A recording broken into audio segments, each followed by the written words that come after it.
నమస్కారం అందరికి. ప్రీవియస్ వీడియోలో మనం డిగ్రీ సెమ్4 వాళ్ళకి ఇన్కమ్ ట్యాక్స్ లో యూనిట్ 3 లో ఏదైతే మనకి లెట్ అవుట్ ప్రాపర్టీ అంటే వేరే వాళ్ళకి రెంట్ ఇస్తే ఎలా క్యాలిక్యులేట్ చేయాలనేది చూసాం కదా. సో ఇప్పుడు మనం సెల్ఫ్ ఆక్యుపైడ్ ఉంటే అంటే ఇంట్లో మనమే ఉంటే ఎవరైతే ఉన్నారో వాళ్ళే ఉంటే ఎలా క్యాలిక్యులేట్ చేయాలో చూద్దాము.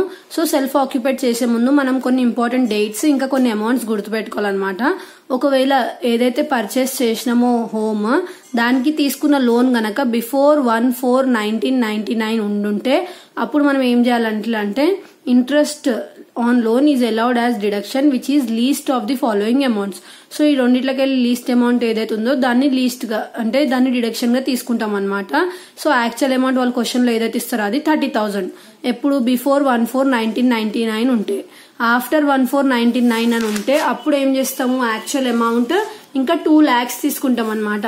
నెక్స్ట్ ఇంకా ఏమైనా రిపేర్స్ రెనోవేషన్స్ ఏమైనా ఉంటే అప్పుడు యాక్చువల్ అమౌంట్ సేమ్ 30,000 ఏదైతే ఫస్ట్ దాన్ని బిఫోర్ అమౌంట్ ఉండే చూడండి దానిలానే సేమ్ అనమాట. యాక్చువల్ అమౌంట్ 30,000 తీసుకుంటాం అనమాట. ఇది కూడా సో జస్ట్ గుర్తుపెట్టుకోవాల్సిన ఇవి 3 points. ఒకవేళ లోన్ ఇల్లు ఏం చేయడానికి పర్చేజ్ చేయడానికి మెయిన్ పాయింట్. ఒకవేళ లోన్ బిఫోర్ తీసుకుంటే ఆఫ్టర్ తీసుకుంటే రిపేర్స్ అండ్ రెనోవేషన్స్ కి తీసుకుంటే ఏమేమి వస్తాయో గుర్తుపెట్టుకోవాలి. సో ఇక్కడ మనకి ప్రాబ్లమ్స్ ఎక్కడి నుంచి స్టార్ట్ అయినాయి 13th ప్రాబ్లం నుంచి స్టార్ట్ అయినాయి అనమాట. సో ఇక్కడ మనం ఏం చేస్తామంటే ఇలాంటి ప్రాబ్లమ్స్ లో సెల్ఫ్ ఆక్యుపైడ్ లో మనకి గ్రాస్ యాన్యువల్ వాల్యూ అవసరం లేదు, మున్సిపల్ ట్యాక్సెస్ అవసరం లేదు, నెట్ యాన్యువల్ వాల్యూ అవసరం లేదు. సో ఇవన్నీ రాకపోతే స్టాండర్డ్ డిడక్షన్ కూడా రాదు కాబట్టి ఇవన్నీ అవసరం లేదు. సెల్ఫ్ ఆక్యుపైడ్ అని మీకు కనబడితే జస్ట్ ఇంట్రెస్ట్ ఆన్ లోన్ మాత్రమే వస్తుంది. సో ఇంట్రెస్ట్ ఆన్ లోన్ అది కూడా వాళ్ళు మీకు క్వశ్చన్ లో మెన్షన్ చేస్తారు బిఫోర్ ఉందా ఆఫ్టర్ ఉందా ఎప్పుడు తీసుకున్నారు ఇల్లు పర్చేస్ చేయడానికి అని. సో ఈ క్వశ్చన్ లో మనకి బిఫోర్ తీసుకున్నారు. సో బిఫోర్ తీసుకుంటే మనం ఏం చేస్తాం యాక్చువల్ అమౌంట్ వాళ్ళు క్వశ్చన్ లో ఎంత ఇచ్చారో అది ఇంకా ఫిక్స్డ్ అమౌంట్ ఎంత 30,000. సో ఈ రెండింటికి వెళ్ళి లోయెస్ట్ అమౌంట్ ఎంత 30,000. దాన్ని ఏం చేస్తాం క్వశ్చన్ లో 30 అని రాసేసుకుంటాము. లాస్ ఫ్రమ్ హౌస్ ప్రాపర్టీ అని రాశాను. నెక్స్ట్ 14th క్వశ్చన్ లో ఏముందంటే ఆఫ్టర్ ఉంది. సో ఆఫ్టర్ అంటే ఏం చేస్తాం మనము ఏదైతే యాక్చువల్ అమౌంట్ వాళ్ళు క్వశ్చన్లు ఇచ్చిరో అది ప్లస్ 2 lakhs. సో ఈ రెండింటికి వెళ్ళి లోయెస్ట్ అమౌంట్ తీసుకుంటాం. సో ఈ అమౌంట్ వచ్చింది. సో ఈ అమౌంట్ తీసుకుంటాం so loss from house property వచ్చింది. ఇంకా ఇక్కడ ఏంటిదంటే ఏదైతే మనం సెల్ఫ్ ఆక్యుపైడ్ ఉంటాయో హౌసెస్ లేదంటే బిల్డింగ్స్ అవన్నిటి మీద లాస్ ఫ్రమ్ హౌస్ ప్రాపర్టీ అనే రాయాలి. ఎందుకంటే మనం ఉండే ఇల్లే అంటే మనమే ఉంటున్నాం కాబట్టి ఆ ఇంట్లో మనకి ఎలాంటి ప్రాఫిట్ అనేది రాదు. So loss from house property అనే వస్తుంది. ప్రతి ఒక్క క్వశ్చన్ లో కూడా అదే రాయాలి ఆన్సర్ కింద. సెల్ఫ్ ఆక్యుపైడ్ ఉంటే లెట్ అవుట్ ఉంటే మాత్రమే ఇన్కమ్ ఫ్రమ్ హౌస్ ప్రాపర్టీ వస్తుంది. ఈ క్వశ్చన్ లో ఏదైతే మనకి 15th క్వశ్చన్ లో ఇందులో ఏమన్నారంటే ఏదైతే ఇల్లు ఉందో దాని రిపేర్స్ రెనోవేషన్స్ ఉన్నాయంట. సో యాక్చువల్ అమౌంట్ ఎంత ఇచ్చినాడు 5 lakhs మీద 15% రిపేర్స్ అండ్ రెనోవల్స్ అయినాయంట. ఆ అమౌంట్ 30,000 మనది ఫిక్స్డ్ అమౌంట్. రెండిట్లోకి వెళ్ళి ఏదైతే లీస్ట్ అమౌంట్ ఉందో అది తీసుకుంటాము. తీసుకొని ఇక్కడ మనకి ఈ బాక్స్ లో ఏదైతే ప్రొఫార్మా ఉందో అవన్నీ నిల్లు వస్తాయి. జస్ట్ ఇంట్రెస్ట్ ఆన్ లోన్ దగ్గర మాత్రం ఇప్పుడు మనం వర్కింగ్ నోట్స్ లో చేసిన అమౌంట్ వస్తుంది అది రాసుకొని లాస్ ఎందుకంటే సెల్ఫ్ ఆక్యుపైడ్ కాబట్టి లాస్ అనేది రాసుకోవాలి. నెక్స్ట్ సేమ్ ఇక్కడ కూడా లోన్ ఏదైతే ఉందో అది ఆఫ్టర్ తీసుకున్నారు. సో అమౌంట్ ఏదైతే ఉందో ఇక్కడ మనకి మంత్స్ మెన్షన్ చేసినారు. సో ఆ మంత్స్ ప్రకారం తీసుకోవాలి. తీసుకొని వచ్చిన అమౌంట్ ని తీసుకొని వెళ్ళి బాక్స్ లో రాయాలన్నమాట. చాలా చాలా ఈజీ. నెక్స్ట్ 18th ప్రాబ్లం లో ఏమంటున్నారంటే 2 houses should be treated as self occupied అంట. మిగతా అన్ని లెట్ అవుట్ గా తీసుకోవాలంట. సో సెల్ఫ్ ఆక్యుపైడ్ హౌసెస్ ని మనం ఏం చేసుకోవాలి 3 ఆప్షన్స్ కింద రాసుకోవచ్చు. సో 3 ఆప్షన్స్ ఎలా రాసుకుంటాం. So first house let out ఉంటే 2 సెల్ఫ్ ఆక్యుపైడ్. సో ఇవి 2 సెల్ఫ్ ఆక్యుపైడ్ ఉంటే ఇది లెట్ అవుట్, ఇవి 2 సెల్ఫ్ ఆక్యుపైడ్ ఉంటే ఇవి లెట్ అవుట్. సో ఇలా రాసుకోవచ్చు అనమాట 3 ఆప్షన్స్ కింద. సో రాసుకునేటప్పుడు సో ఎలా మనం సాల్వ్ చేసేటప్పుడు ఇలా రాసుకోవాలి. పర్టిక్యులర్స్ హౌస్ 1 లెట్ అవుట్ ఉంటే హౌస్ 2 సెల్ఫ్ ఆక్యుపైడ్ ఉంటే ఎలా. సో ఇలా అని చెప్పి ఇలా 3 ఆప్షన్స్ కింద చేస్తున్నాం కదా. సో 3 ఆప్షన్స్ కి 3 times ప్రాబ్లం అనేది చేయాలి. మాక్సిమం ఇంత లెంత్ ప్రాబ్లం అయితే ఇవ్వరు, జస్ట్ మీకు అర్థం అవ్వాలని నేను చెప్తున్నాను. సో లెట్ అవుట్ ఉన్నప్పుడు మనం ఏం చేస్తాము ఈ పైన ఉన్న హెడ్డింగ్స్ లో అన్ని కంప్లీట్ చేస్తాం అనమాట. సెల్ఫ్ ఆక్యుపైడ్ ఉన్నప్పుడు ఓన్లీ ఇంట్రెస్ట్ ఆన్ లోన్ రాసుకుంటాం, అది మాత్రం గుర్తుపెట్టుకోండి. సో ఈ గ్రాస్ యాన్యువల్ వాల్యూ ఒకవేళ వాళ్ళు మనకి మున్సిపల్ ట్యాక్సెస్ లేదు అవేంటివి ఇంకా municipal rental value, fair rental value, standard rental value అవన్నీ ఇవ్వకపోతే ఏదైతే యాక్చువల్ రెంట్ ఇచ్చారో దాన్నే గ్రాస్ యాన్యువల్ వాల్యూగా తీసుకుంటాము. అందరి నుంచి మున్సిపల్ ట్యాక్సెస్ మైనస్ చేసి నెట్ యాన్యువల్ వాల్యూగా రాసుకొని ఈ అమౌంట్ మీద 30% చేసి స్టాండర్డ్ డిడక్షన్ తీసుకుంటాం అనమాట. సో తీసుకున్న తర్వాత ఇంట్రెస్ట్ ఆన్ లోన్ రాసుకునేటప్పుడు వాళ్ళు క్వశ్చన్ లో ఇస్తారనమాట హౌస్ 1 కి ఇంత తీసుకోండి, లేదంటే లెట్ అవుట్ దానికి ఇంత అమౌంట్ ఉంది ఇంట్రెస్ట్ ఆన్ లోన్ అని చెప్పి.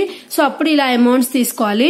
ప్లస్ ఇంకా ఎప్పుడైతే సెల్ఫ్ ఆక్యుపైడ్ ఉన్నాయో 2 సెల్ఫ్ ఆక్యుపైడ్ హౌసెస్ ఉన్నాయనుకోండి 30,000 కంటే ఎక్కువ ఇంట్రెస్ట్ ఆన్ లోన్ రాదనమాట. సో ఇప్పుడు ఫస్ట్ హౌస్ కి 20 ఉంది కాబట్టి నెక్స్ట్ హౌస్ కి ఒకవేళ వాళ్ళ క్వశ్చన్ లో 40 ఇచ్చినా సరే మనం 10 తీసుకోవాలి. సో చూసినట్టయితే మనకి ఇలా ఇస్తారనమాట క్వశ్చన్. సో ఇలా ఇస్తారు కాబట్టి మనకి ఇంట్రెస్ట్ ఆన్ లోన్ దేనికి తీసుకోవాలి అలా అన్ని ఈజీగా అర్థమైపోతాయి. సో ఇక్కడ మనకి ఏమన్నారు, ఫస్ట్ హౌస్ ఇప్పుడు మనం ఏం చేస్తున్నాం, house 2 self occupied, house 3 self occupied చేస్తున్నాం. So house 2 house 3.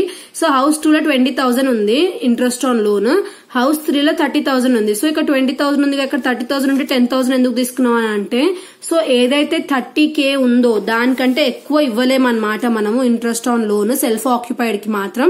సో అందుకే ఏం చేస్తాం, ఫస్ట్ హౌస్ కి 20 ఉంది కాబట్టి 30 అవ్వాలంటే ఇక్కడ ఏం రావాలి 10. సో లేదు ఒకవేళ ఇక్కడ 10 ఉంటే ఇక్కడ 30 ఇక్కడ 20 వస్తుండే. సో ఈ రెండు ప్లస్ చేస్తే 30 రావాలి, 30 కంటే ఎక్కువ రాకూడదు సెల్ఫ్ ఆక్యుపైడ్ హౌసెస్ కి, గుర్తు పెట్టుకోవాలి మెయిన్ పాయింట్. నెక్స్ట్ ఇక్కడ మనం ఏం చేసినాము, స్టాండర్డ్ డిడక్షన్ అమౌంట్ ని ఇక్కడ 14,000 ఎలా వచ్చిందంటే ఇంట్రెస్ట్ ఆన్ లోన్ హౌస్ 1 కి ఎంత ఉంది అది తీసుకున్నాం. ఇట్లా మీకు మొత్తం అమౌంట్స్ వాళ్ళే ఇస్తారు, జస్ట్ మీరు బాక్సెస్ లో ఫిల్ చేయాలంతే. సో నెక్స్ట్ సెకండ్ ఏమనుకుంటున్నాం మనము, ఏదైతే హౌస్ ఉందో ఫస్ట్ ది ఇంకా థర్డ్ ది సెల్ఫ్ ఆక్యుపైడ్ అనుకుంటున్నాము, మధ్యలోది లెట్ అవుట్ అనుకుంటున్నాము. సో దీనికి మొత్తం ఏం చేస్తాం, ఫస్ట్ సెల్ఫ్ ఆక్యుపైడ్ దానికి 14,000 ఉంది ఏదైతే మనకి ఇంట్రెస్ట్ ఆన్ లోన్ ఉందో అది. నెక్స్ట్ సెల్ఫ్ ఆక్యుపైడ్ ఇంకొకటి ఉంది, దానికి ఎంత ఉంది అమౌంట్ మనకి ఇక్కడ 30,000 ఉంది. సో 30,000 తీసుకోవద్దు, ఈ 14,000 లకి వెళ్ళి మనకి ఇంకెంత యాడ్ చేస్తే 30,000 వస్తుందో చూసుకోవాలి. సో 30,000 మైనస్ 14,000 చేసుకుంటే ఎంత వచ్చింది, 16,000. అది మాత్రమే తీసుకోవాలి నెక్స్ట్ హౌస్ కి సెల్ఫ్ ఆక్యుపైడ్ దానికి, అది తీసుకున్నాం. సో 2 రాసేసుకున్నాం, అవి సెల్ఫ్ ఆక్యుపైడ్. లెట్ అవుట్ కి ఏం చేస్తాం, మొత్తం ఏవైతే అన్ని ఉన్నాయో అన్ని ఫిల్ చేసుకుంటా రాసుకుంటాం. ఒకవేళ మున్సిపల్ ట్యాక్సెస్ ఇచ్చిరా లేదా అవి చూసుకోవాలి. వేకెన్సీ ఉంటే మాత్రం యాక్చువల్ రెంట్ నే మనం ఏం చేస్తాము గ్రాస్ యాన్యువల్ వాల్యూగా తీసుకుంటాం. నెక్స్ట్ థర్డ్ హౌస్ కూడా సేమ్, ఇక్కడ ఏం చేస్తున్నాం, first house second house third house ఈ రెండింటిని సెల్ఫ్ ఆక్యుపైడ్ అనుకుంటున్నాం. సో ఈ రెండింటి అమౌంట్స్ వస్తాయి ఇంట్రెస్ట్ ఆన్ లోన్ వి, హౌస్ 3ది మాత్రం అన్ని వస్తాయి. సో ఇలా రాసుకుంటాం అనమాట. సో ఇది మనకి ఇన్కమ్ ఫ్రమ్ ఏదైతే హౌస్ ప్రాపర్టీ ఉందో అది. ఇక్కడ మొత్తం నెక్స్ట్ నుంచి మనకి ఏవైతే నార్మల్ గా ఫస్ట్ స్టార్టింగ్ ఎక్స్ప్లెయిన్ చేశాను బేసిక్ ప్రాబ్లమ్స్ అవే ఉన్నాయి.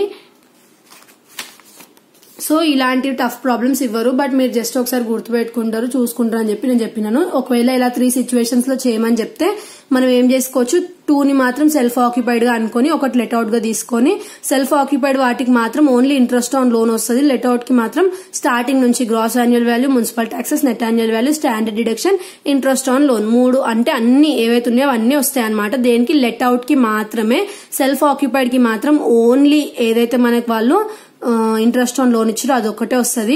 ఇంకొకవేళ సెల్ఫ్ ఆక్యుపైడ్ ది మనకి ఇలా లెట్ అవుట్ తో కాకుండా సపరేట్ గా ప్రాబ్లమ్స్ ఇస్తే ఇంకా డేట్ మెన్షన్ చేసిరు, బిఫోర్ పర్చేస్ చేసిరు ఆఫ్టర్ పర్చేస్ చేసిరు అని, అలా ఇస్తే మనం బిఫోర్ ఉంటే యాక్చువల్ అమౌంట్ 30,000, ఆఫ్టర్ ఉంటే యాక్చువల్ అమౌంట్ 2 lakhs. సో అవి మొత్తం చూసుకుంటూ మనం ప్రాబ్లమ్స్ అనేటివి సాల్వ్ చేసుకోవాలి.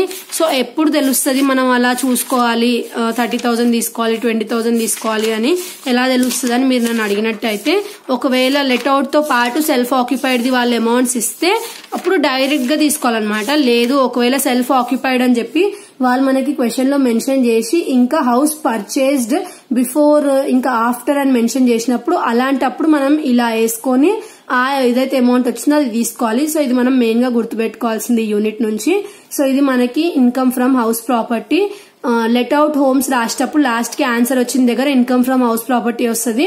అదే సెల్ఫ్ ఆక్యుపైడ్ దగ్గర లాస్ట్ కి వచ్చిన ఆన్సర్ దగ్గర లాస్ ఫ్రమ్ హౌస్ ప్రాపర్టీ అని వస్తుంది. ఇది కూడా ఇంకోటి గుర్తుపెట్టుకోవాల్సిన మెయిన్ పాయింట్. నెక్స్ట్ వీడియోలో ఇంకొక యూనిట్ స్టార్ట్ చేద్దాం. Thanks for watching.